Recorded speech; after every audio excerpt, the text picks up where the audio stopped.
My name is Chuck Morgan, and I live here in the village of Avon at 224 River Street. Back in September when I first heard about this project, all I knew that it was a company that wanted to put a concrete crushing facility at that site. As an environmental health and safety professional, it raised a lot of red flags to me. And yet, I also knew that the town had a very strong land use planning process, a review process. This project would have to go through that process, and the process would determine whether it was allowed or not. So far, CM&M has cleared all the hurdles of the review process. The environmental review, the planning board has said a positive recommendation for the project to the zoning board. They added a few suggestions for some possible additional requirements.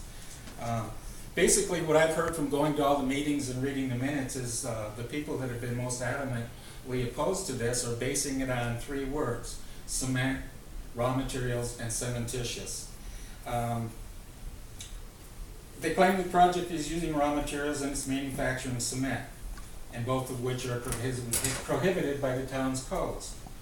On April 10th, I submitted some comments to both boards in which I suggested that taking words out of legal sentences and trying to define them subjectively is problematic.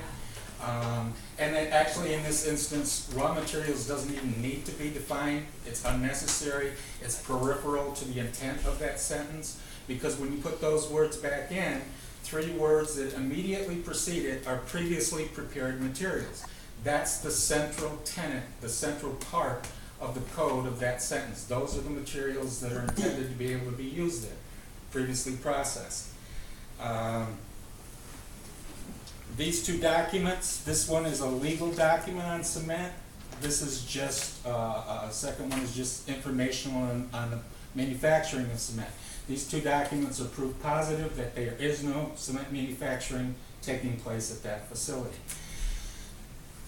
The challengers have said, well, it doesn't say Portland cement, but they don't understand that Portland and cement are synonymous. Portland is not a brand of cement.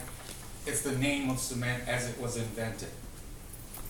So I guess in the rest of my time, I just go to raw material. They've made that claim that they're using minerals from mines in New York State, as well as this plant-based binder that the project is using. So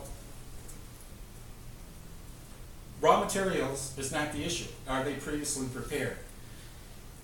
Draw your attention out to the Circle Park and all the monuments out there, except for the statue of the soldier that's at the very top, which is prepared out of marble. Everything else out there is granite.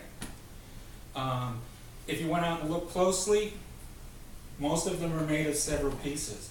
When somebody goes to a mine and requests a specified dimension, basically the mine doesn't go and blast that dimension out. They use a bigger piece. And then they do what is called beneficiating. They cut it down to the size that the person wanted. But in mining jargon, beneficiating is preparing. So the waste that Mr. Valle wants to use at this project has been previously prepared. It fits the definition of the codes. Basically, cement, cementitious, all of that stuff comes down to the same thing. They're all previously prepared material, and they meet the codes. Okay. Thanks, sir. Make sure that everybody knows. Make sure the applicant or the speaker First knows. Herbert Martin, this is my wife Marjorie. We live at 5540 East Avon Road. Our property borders the area there where they're discussing, right up against the parking lot. Okay. And first I want to thank you for making it clear that all is going to get talking and you're going to try and make it fair, so I appreciate that. In concern with what Mr. Morgan said, I'm assuming maybe you weren't there at a couple of meetings that we were at, because none of us have ever said, we are for business in here. We just saying the location needs to be someplace else. And even beyond that, the basic thing that we've been asking for is just to do proper safety studies things like that, you know, environment, and to put in to any agreement that's made by the town and the company or anybody else, fail safes, that if they violate something, that we have a recourse in order to bring to their attention and deal with it. Pretty much, I mean, honestly, there's been so much of it dodged and tried to put to the side.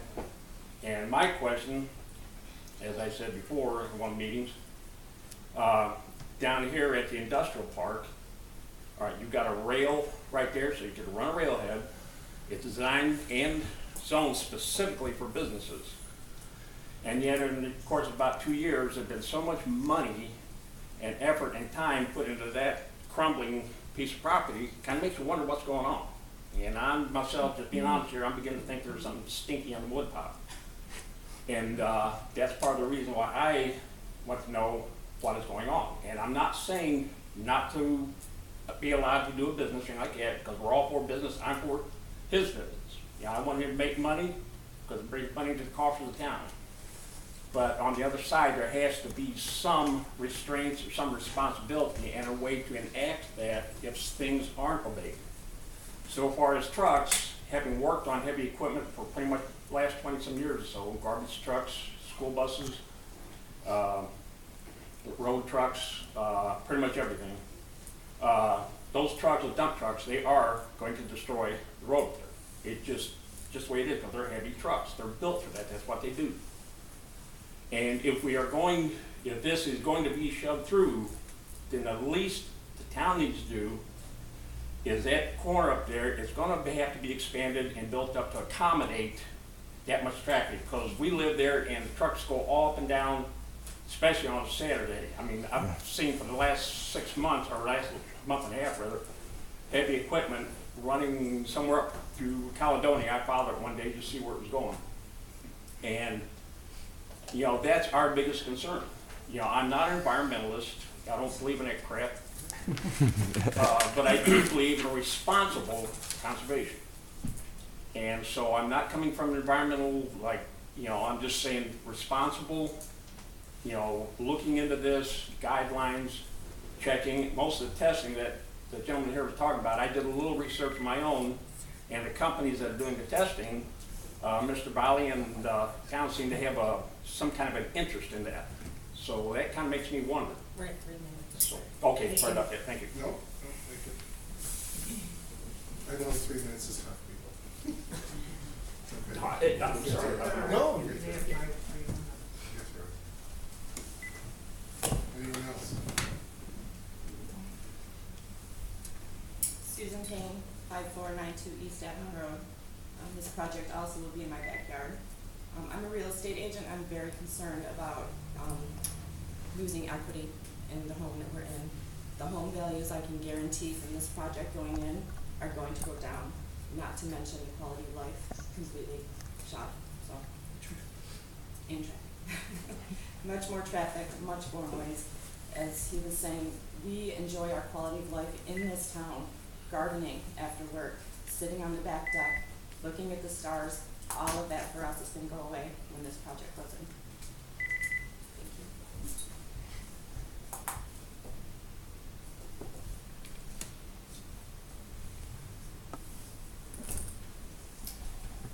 I'm Scott Stokey, live at 5328 Avon, East Avon Road.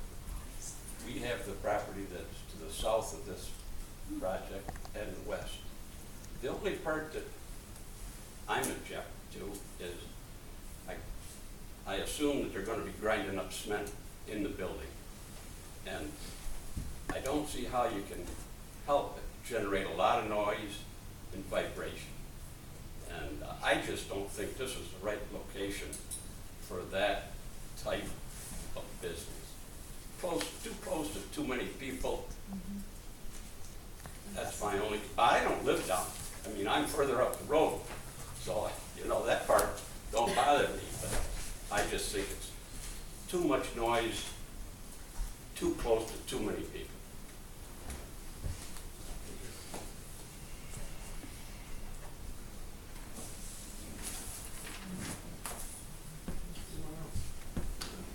Marty Jobson, I own both properties out in front of the mall. Pardon? I own both properties out in front of the mall. Okay.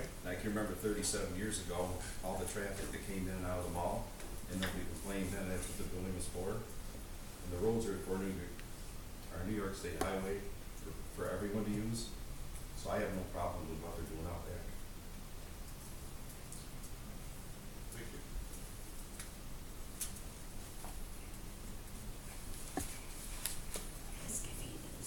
you.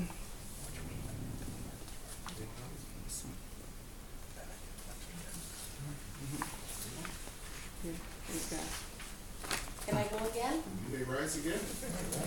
I would just like to ask the gentleman who just spoke, do you live there? Is your home right there? No. No. There we go, Okay. thank you. Thank you. I'm there, Great question. I'm there a lot of hours. Great question. If you don't live there. Okay. Folks, let's not have too much dynamic that way. Things can get out of hand really quickly, and that wouldn't be appropriate. Just kidding. You can have me. Yeah. He's a lawyer. I'll wait. No, I don't believe in lawsuits. Hi, my name's. All right, excuse me. Oh, sorry. All right. Jennifer Palmer. I live on Athena Road, and I'm very concerned about the health of the children in the daycare. I am a preschool teacher, and I know the noise, the hearing of the little ones, the dust, the pollution, everything they will inhale, and it cannot be good for their health. And that's really a big concern of mine.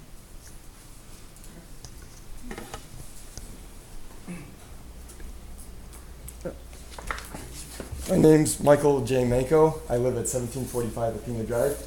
I'd like to submit this statement to the board for the public record. And if you would just kindly take one and pass it around. We as Avon Town residents are opposed to granting of a special use permit and area variance to CM&M Industry. The proposed use of this industry would have an adverse effect on the rural character of the neighborhood. The chaos created by a steady stream of large tractor trailers with dump bodies and large trucks that would take product out would create nuisances for the residents and other business owners. Dusty, loud diesel trucks traveling from within a 500-mile radius on 2-lane county and state roads and then converging on this small plaza would result in traffic congestion, noise, vibration, dust, and fuel odors that would be experienced by the people in Avon and the surrounding communities. In addition, property values in the vicinity would be negatively affected by having such an industry so close to residents' homes. And you can check it in 130-16 Light Industrial District L1, Section A, intent, and 130-35 Zoning Special Use Permits, Sections A and B. CM&M Industry will be bringing in raw materials in the form of quarry rock, recycled concrete, granite, marble, sandstone, and other aggregate material. This is prohibited in Avon's zoning laws for the Light Industrial District. Specifically, again, 130-16 Light Industrial District L1, Section A, intent. CM&M Industry would also be creating its own cement, which is strictly prohibited in the Light Industrial District. Same section, except, well, Section E, excuse me. Zoning laws should assure the community's residents that their health, safety, and well-being are protected. It is not the job of the Zoning Board of Appeals to make this company fit into the Light Industrial District. If the current zoning laws are reinterpreted and bent so far as to allow such a company to locate and operate in Avon, then the laws as they stand become useless. No one is above the law. All industry must comply with town law. It is not up to this board to make sure that no bias is shown to any particular company. Do not be swayed by pressure from special interest groups. Uphold the law which gives our community the ordered structure it needs to thrive. And as I said, please submit this as part of the record.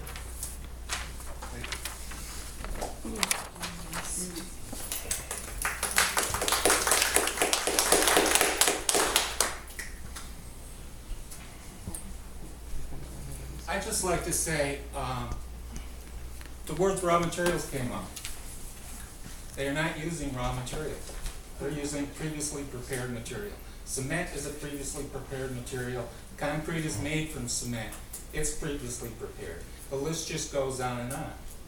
I don't know what they don't see about the words that are predominant in that sentence that says previously prepared materials. Does the gentleman live there? Do I live there? He lives in the village. Again, folks, this is not supposed to be a dialogue between people in the community. Everybody gives her the last. Hi. I'm Janet Manko. I live at 1745 Athena Drive in Laurel Springs Development. This binder, this notebook is full, and about a third of this notebook is full. Since October of last year, I've been coming to every meeting. If I couldn't come, my son was here, to try to understand the company, what they were going to be doing exactly, what the process was going to be. Through many notes, and I brought him along because I wanted another set of ears, because I wasn't sure exactly what we were looking at. It's never been against the company. It's never been against recycling and sustainability. It's a great thing. However, upon studying our laws and studying this company and trying to follow the bouncing ball of what exactly they're doing and listening to the questions of this board, planning board, and our town board members, there are severe questions here about the company being located here. By the way, in terms of trucks, our planning board wasn't sure about what the trucks would look like. These are semis with truck dumping bodies. They are large trucks. I have a few pictures. This is a sampling of what they would be like. Small, medium, or large, they're big, which is why the area variance is needed to raise the roof so that these trucks can dump inside.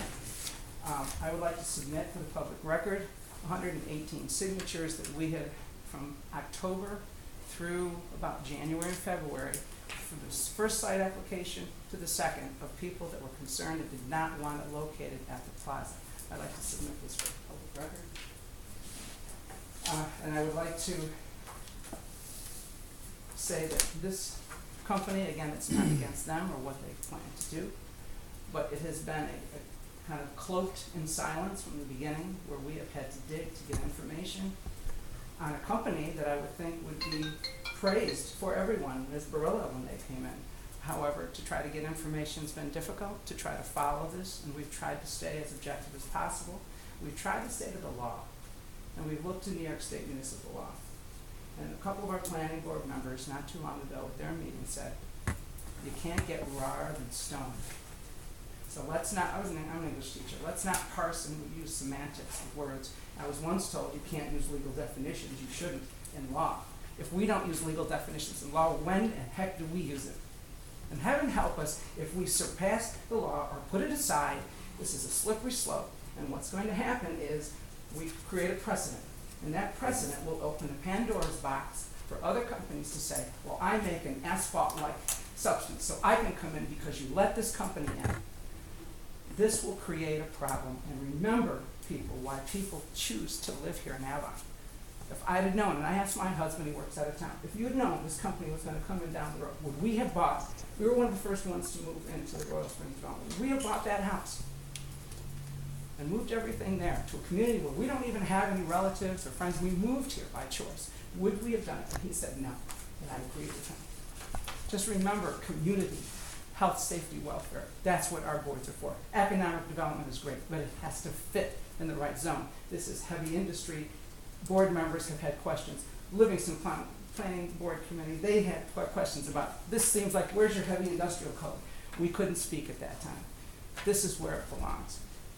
Where the nuisance is, they can't mitigate, and you can't tell them the number of trucks they can bring in or the hours of operation.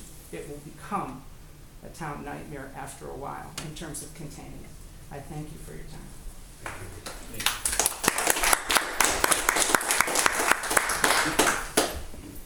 May I speak? Yes, sir. Referring to what she was saying, we moved up here actually 3 days before 9/11, and about a year and a half later we moved to Avon. In the meantime, I worked, at regional, international, and then I worked for what was then Laylaw. And I can say that everybody, whenever you heard the town Avon, was like this mythical place that everybody wanted to go to and live to. And I can say that absolutely for a fact. Everybody wanted to come here. Everybody wanted to move here. People within the city, people within other towns, they all want to come move here. Why? Because as of date, it's been a wonderful little town. I love living here. I come from the Midwest. I love living here. I love my property. I'm happy there. Maybe moving because we got business stuff, but in reference to what the gentleman here was saying